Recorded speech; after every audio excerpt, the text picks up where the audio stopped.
தொடக்க நூல் அதிகாரம் 30. தாம் யாக்கோபுக்கு பிள்ளை பெறவில்லையே என்று ராக்கேல் தம் சகோதரியின் மேல் பொறாமை கொண்டார்.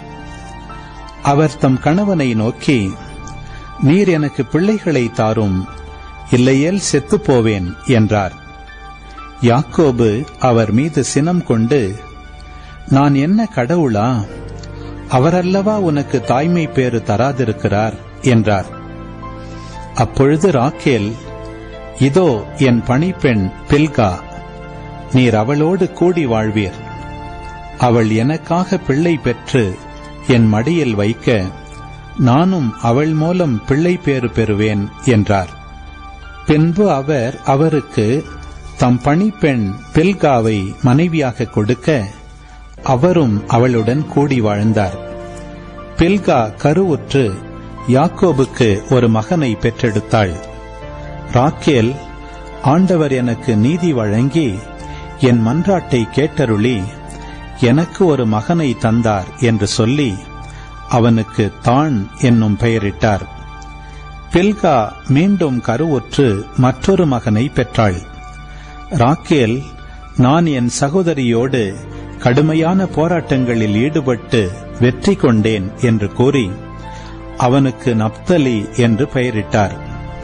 லேயா தமக்கு பிள்ளை பேறு நின்றுவிட்டதென்று கண்டு தம் பணிப்பெண் சில்பாவை யாக்கோபுக்கு மனைவியாக கொடுத்தார்.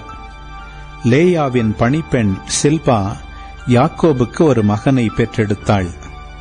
லேயா, நான் நற்பேறு பெற்றுள்ளேன் என்று சொல்லி அவனுக்கு காத்து என்று பெயரிட்டார். லேயாவின் பணிப்பெண் சில்பா மீண்டும் யாக்கோபுக்கு ஒரு மகனை பெற்றெடுத்தாள். லேயா, எனக்கு எவ்வளவு மகிழ்ச்சி! பெண்டீர் என்னை மகிழ்ச்சி பெற்றவள் என்பர் என்று சொல்லி அவனுக்கு ஆசேர் என்று பெயரிட்டார். கோதுமை அறுவடை காலத்தில் ரூபன் வயல்வெளியில் தூதாயும் கனிகளை கண்டு அவற்றை தன் தாய் லேயாவிடம் கொண்டு வந்து கொடுத்தான். ராக்கேல் அவரிடம், உன் மகன் கொண்டு வந்த தூதாயும் கனிகளில் எனக்கும் கொஞ்சம் கொடு என்று கேட்டார். அதற்கு அவர், என் கணவனை நீ பறித்து கொண்டது போதாதா? என் மகன் கொண்டு வந்த கனிகளையும் பறித்துக் கொள்வாயோ என்றார்.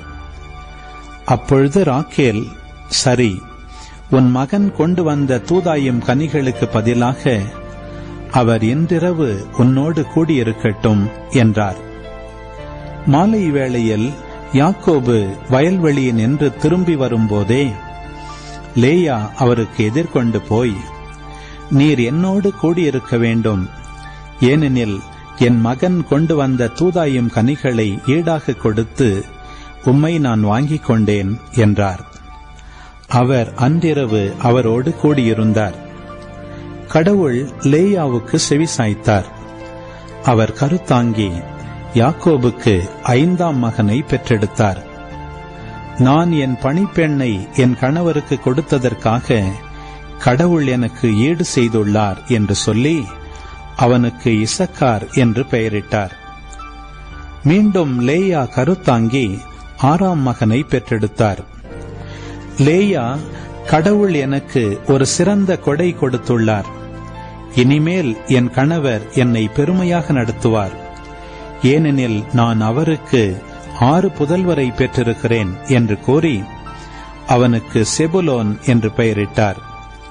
பிறகு அவர் ஒரு பெண் மகவை பெற்று அவளுக்கு தீனா என்று பெயரிட்டார். பின்பு கடவுள் ராக்கேலை நினைவு கூர்ந்தார். அவர் அவருக்கு செவிசாய்த்து தாய்மை பேறு அருளினார். அவரும் கருத்தாங்கி ஒரு மகனை பெற்றெடுத்து, கடவுள் என் இழிவை போக்கினார் என்றார்.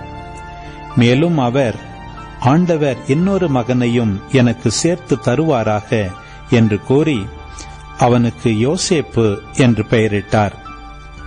ராக்கேல் யோசேப்பை பெற்றெடுத்த பின் யாக்கோபு லாபானை நோக்கி, என் சொந்த இடத்திற்கும் நாட்டிற்கும் திரும்பி போக என்னை அனுப்பி வைப்பீராக. என் மனைவியரையும் என் பிள்ளைகளையும் எனக்கு தந்து என்னை போகவிடும். அவர்களுக்காக நான் உம்மிடம் வேலை செய்துள்ளேன். நான் உமக்கு செய்துள்ள வேலை இன்னதென்று உமக்கு தெரியும் என்றார்.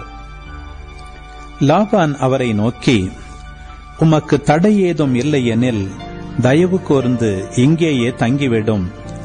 உம் பொருட்டு ஆண்டவர் எனக்கு ஆசி வழங்கியிருக்கிறார் என்பதை குறிபார்த்து அறிந்து கொண்டேன். உமக்குரிய கூலியை குறிப்பிடும், நான் அதை கொடுத்து விடுகிறேன் என்றான். அதற்கு அவர், நான் உம்மிடம் எவ்வளவு வேலை செய்துள்ளேன் என்பதையும் உம் மந்தை என்னிடம் எப்படி இருந்தது என்பதையும் நீர் அறிவீர்.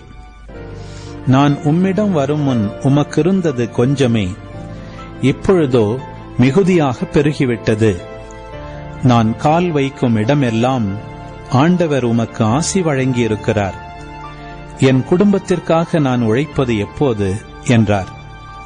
அதற்கு லாபான், நான் உமக்கு என்ன தர வேண்டும் என, யாக்கோபு, எனக்கு நீர் ஒன்றும் தர வேண்டியதில்லை. இந்த ஒன்றை மட்டும் நீர் எனக்கு செய்தால் நான் தொடர்ந்து உம் மந்தையை மேய்த்து பாதுகாப்பேன். உம் மந்தைகளோடே இன்று நான் செல்வேன்.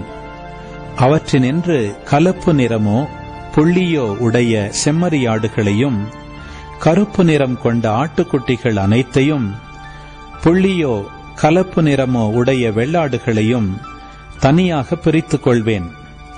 இவை எனக்குரிய கூலியாக இருக்கட்டும். எனக்குரிய பங்கை சரிபார்க்க நீர் வரும்போது என் நேர்மை எனக்கு சான்று பகர்வதாக. கலப்பு நிறமோ புள்ளியோ இல்லாத வெள்ளாட்டையோ கருப்பு நிறமற்ற ஆட்டுக்குட்டியையோ நீர் கண்டால் அது திருடப்பட்டதாக எண்ணப்படும் என்றார். அதற்கு லாபான், நீர் சொன்னபடியே ஆகட்டும் என்றான்.